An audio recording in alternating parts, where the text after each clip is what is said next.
High বন্ধুরা, আজকে আমি লাউয়ের ডাল করবো। ডালটা এখানে বসিয়ে দিয়েছি, দেখুন লাউ দিয়ে একসঙ্গে। এবার ফোড়নটা দিয়ে দেবো। ফোড়নে দিলাম শুকনো লঙ্কা,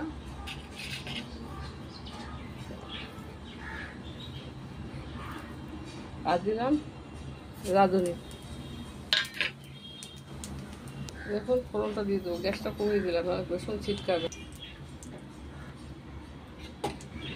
এবার ডালটাকে ছেড়ে দিলাম।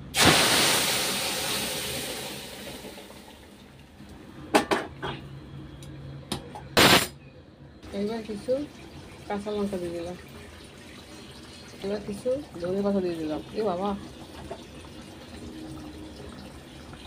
দেখুন আমার ডাল হয়ে গেছে, এবার নামিয়ে দেবো। এই দেখুন আমার লাউ দিয়ে, রাঁধুনি ফোড়া দিয়ে, শুকনো লঙ্কা ফোড়ন দিয়ে, ধনে পাতা কাঁচা লঙ্কা দিয়ে আমার ডাল হয়ে গেছে। কেমন লাগছে বলুন? কত সুন্দর, দেখুন মুসুরির ডাল।